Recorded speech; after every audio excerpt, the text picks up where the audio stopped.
All I'm offering is the truth. Neo wants to take the red pill. He knows something's wrong. He's not sure what it is that splinter in his mind, but he wants the answer. Drawn to the promise of what he believes to be true. The Matrix is real. He also knows this will shatter his perception of reality, thrust him into the unknown. But once he steps through, there's no going back. Filled with uncertainty and doubt, he takes the red pill. If that isn't courage, I don't know what is. That's why it's such an epic scene. It captures that moment when we all have to choose, face the unknown or stay where we think it's safe, where it's warm and comfortable, where we won't get hurt, won't fail. Most of us are cowards. Cowards to our dreams, our potential, the way we know we should live. Is this what we really want out of our life? No, but it's not so bad, right? It's okay to take the blue pill. Sit back on the couch, doom scrolling through endless social media feeds, watching thousands of highlight reels of other people's lives, thousands of hours spent mastering the Netflix and existential dread pose rather than actually, living. We dream of writing that novel, composing that killer album, envision mastering that foreign language, getting in shape, blah, blah, blah. Our list of things we'll get to gets longer and farther away with every swipe up on the phone, every click of the remote. Deep down, we all know we're capable of more, but fear always holds us back. The what-ifs become our personal tormentors. What if nobody reads it? What if people make fun of me? What if it all falls apart? Paralyzed by these questions, we never take that first step. But what if there was a way to silence the what-ifs? What if we could trade doom scrolling and couch surfing for the thrill of chasing our dreams? Want to know how? Great. You did say yes, right? Anyway, today we're talking courage. One of the 4 pillars of Stoicism, that ancient philosophy designed to turn you from a dreamer into a doer. Because a life lived on the couch, binging chips and existential dread, isn't the epic tale we're all meant to live. This video will define courage, sharing stories in the multiverse of how it helped others. It will show you how to find it, use it, and face your fears, to live your life the way you were meant to live, all through the lens of the Stoics. So, buckle up, Buttercup, because Here we go. how the Stoics define courage. Stoic courage comes from the Greek term andreia, which quite literally translates to Chad, or manliness. And if you still don't know what a Chad is, look no further than the thousands of Greek Chad statues that are built like a tank. This manliness is composed of several qualities. Plato's definitions of the virtue of courage is as follows: the state of the soul which is unmoved by fear, military confidence, knowledge of the facts of warfare, self-resistant in the soul about what is fearful and terrible, boldness in the obedience to wisdom, being intrepid in the face of death, the state which stands on guard over correct thinking in dangerous situations, force which counterbalances danger, force of fortitude in respect of virtue, calm in the soul about what correct thinking takes to be frightening or encouraging things, the preservation of fearless beliefs about the terrors and experiences of warfare, the state which cleaves to the law. Let's try to understand what that means through the story of Sir Galan. Imagine a knight, Sir Galan, who is known to be fearless in battle. One day, Sir Galan finds himself facing a fearsome dragon that's terrorizing the kingdom. Despite the dragon's fiery breath and intimidating roar, Sir Galan stands tall, unmoved by fear. As the dragon approaches, Sir Galan coolly adjusts his armor, cracks a joke about the dragon's bad breath, and confidently prepares to engage in combat. His fellow knights watch in awe as Sir Galan, with military confidence and boldness, charges toward the dragon. armed with nothing but his trusty sword and a witty retort. In the midst of the battle, as flames engulf the battlefield and chaos ensues, Sir Gallant maintains his composure and self-restraint, all while cracking jokes and keeping his spirits high. His fearless demeanor and calm in the face of danger inspire his fellow knights to stand firm against the dragon. In the end, through a combination of bravery, wit, and sheer audacity, Sir Gallant emerges victorious, having defeated the dragon and saved the kingdom. As he stands triumphantly amidst the smoldering ruins, he quips, "Well, that was certainly a fiery situation. But remember, folks, always bring marshmallows to a dragon fight." But since Plato's definition is rather updated and dragons aren't real, the modern Stoic author Massimo Pigliucci provides the following definition of his own, which gives further clarity. He defines courage as emotional strength that involves the exercise of will to accomplish goals in the face of internal or external opposition. Specific manifestations include bravery, perseverance, and authenticity or honesty. However, out of all the quotes about courage, our favorite comes from the fantasy writer Jim Butcher. Although he's not a Stoic philosopher per se, what he says about courage really hits home. Courage is about learning how to function despite the fear, to put aside your instincts to run or give in completely to the anger born from fear.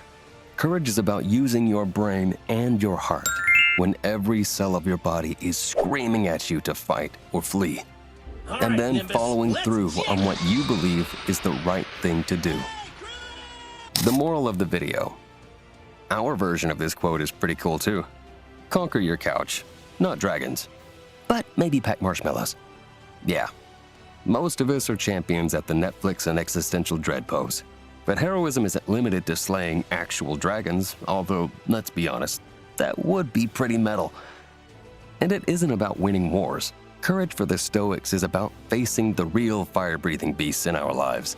The fear of failure, the crippling self-doubt, the voice in our heads that whispers, "Who do you think you are? You can't do it. It's pointless." And all the ifs. These are the dragons that hoard our dreams and leave us paralyzed. They turn us into spectators in our own lives, watching as our aspirations get barbecued by fear. The people we idolize, the rich, famous, powerful, seem so strong, happy, cool, and amazing. Most of us think to ourselves that these people just happen to be lucky, but that's hardly close to the truth. Let's take Isaac Newton, for example. He formulated the laws of motion and of universal gravitation. He built the first practical reflecting telescope. He made the first theoretical calculation of the speed of sound. He developed calculus. As warden and master of the Royal Mint, he saved Britain's coinage and possibly rescued the country from a financial disaster. And he may have invented the cat flap. But Newton's early life was not a success.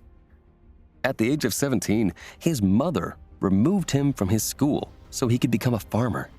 But what did he do? He was like, "Nope, don't like farming. Cows smell awful and are annoying unless it's steak for dinner. I want to read books." So he read and neglected his chores.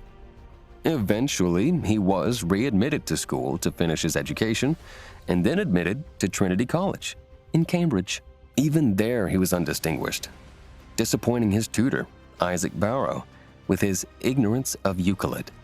It was only when the university was closed for 2 years, from 1665 to 1667, and Newton pursued his studies at home, that he began to show signs of intellectual brilliance.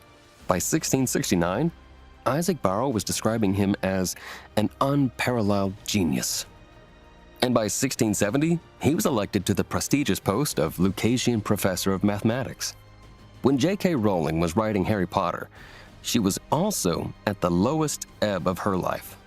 Unemployed, she has described herself at that time as being as poor as it is possible to be in modern Britain, without being homeless. On top of that, she had a young child, who she was raising alone. And she struggled with clinical depression. When she first submitted the manuscript of Harry Potter and the Philosopher's Stone to publishing houses, no fewer than 12 of them rejected it.